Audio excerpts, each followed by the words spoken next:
Hi everyone, मैं doctor Lalit Bafna हूँ। मैं आर्थ्रोस्कोपी यानी जोड़ों का की होल सर्जन हूँ। नी और शोल्डर में स्पेशलाइज्ड हूँ। आज मैं आपको फ्रोजन शोल्डर के बारे में डिटेल में इंफॉर्मेशन देना चाहूँगा।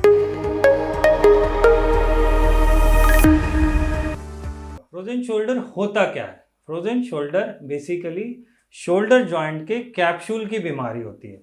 इसमें जो शोल्डर जॉइंट के आगे का कैप्सूल है, ये एक तरीके से टाइट हो जाता है, जिसके वजह से शोल्डर की मूवमेंट रिस्ट्रिक्ट हो जाती है। शोल्डर फ्रीली मूव नहीं हो पाता। ये होता क्यों है? इसका इंपॉर्टेंट कारण ये होता है कि एक टिश्यू होती है जिसको हम फाइब्रोब्लास्ट बोलते हैं। ये फाइब्रोब्लास्ट इस कंधे के अंदर एक फाइब्रस बैंड जब बनाना शुरू कर देती है, जिसके वजह से कंधे का कैप्सूल जाम होने लग जाता है। यूजुअली ये इसका कोई कारण वैसे पता नहीं होता, अननोन रीजन के वजह से होता है, जिसको हम इडियोपैथिक बोलते हैं। सर्टन कंडीशन जैसे डायबिटीज हो गया, थायराइड हो गया, और इन्फ्लेमेटरी डिसीजेस हो गई, पोस्ट ट्रॉमा हो गया, ब्रेन इंजरी हो गया, इन सब कंडीशन में फ्रोजन शोल्डर कॉमनली पाया जाता है। स्पेशली टाइप 1 डायबिटीज में जो फ्रोजन शोल्डर होता है वो सीवियरिटी वाइज ज़्यादा सीवियर आता है। फ्रोजन शोल्डर में पेशेंट बहुत ज़्यादा दर्द एक्सपीरियंस करता है। दर्द के साथ पेशेंट को नाइट क्राइज होने लग जाती है, रात को दर्द के चलते नींद उड़ जाती है।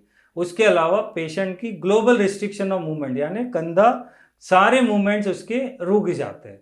ये इंपॉर्टेंट सिम्टम्स होते हैं फ्रोजन शोल्डर के।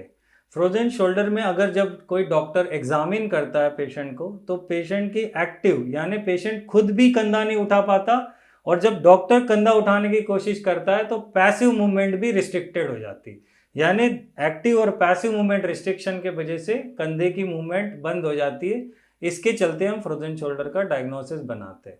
इन्वेस्टिगेशन में हम एक्सरे और एमआरआई कर सकते हैं। यूजुअली एक्सरे नॉर्मल आता है, एमआरआई में फ्रोजन शोल्डर के कुछ चेंजेस दिखने शुरू हो जाते हैं। इसके अलावा हम रोटेटर कफ स्टेटस भी पता कर सकते हैं। क्लिनिकली फ्रोजन शोल्डर 3 फेजेस में डिवाइड होता है। पहला फेज होता है जिसको हम बोलते हैं फ्रीजिंग फेज। फ्रीजिंग फेज में बहुत ज़्यादा दर्द आता है। ये दर्द के साथ रात को नाइट क्राई शुरू हो जाती है, यानी पेशेंट की नींद रात को दर्द के वजह से खुलती है। और इसके अलावा पेशेंट का मूवमेंट रिस्ट्रिक्शन शुरू हो जाता है। जो पहली मूवमेंट रिस्ट्रिक्शन होती है वो रोटेशन वाली मूवमेंट होती है। पेशेंट का एक्सटर्नल रोटेशन पहले रिस्ट्रिक्ट होता है कंधे का, उसके बाद इंटरनल रोटेशन, और फिर उसके बाद सारे मूवमेंट रिस्ट्रिक्शन होते हैं। ये फेज अराउंड 3 से 9 महीने का रहता है।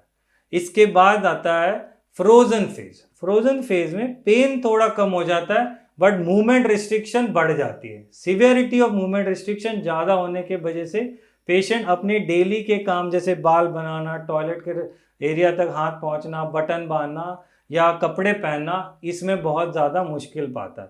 ये फेज भी 3 से 9 महीने का होता है।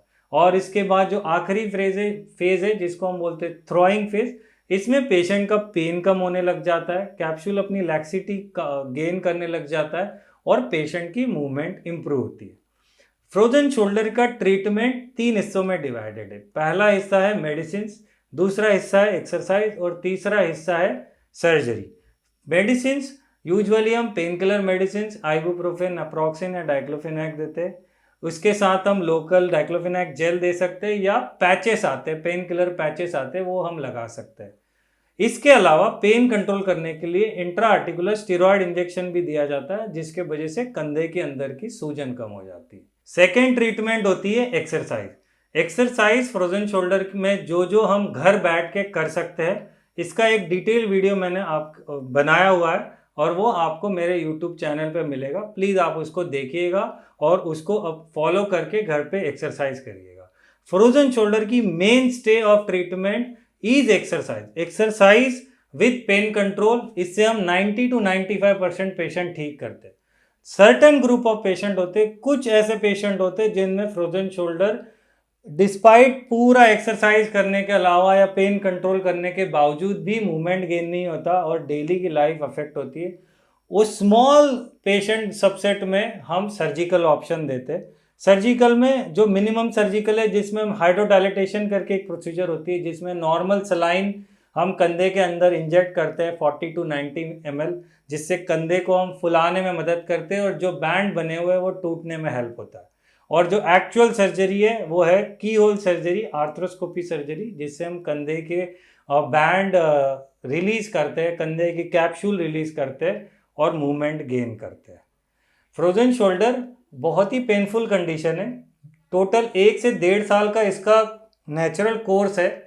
एक्सरसाइज करके इन मेडिसिन से और सम पेशेंट में एक्सरसाइजेस से इसका हम टोटल ड्यूरेशन 6 महीने से कम तक कर सकते हैं।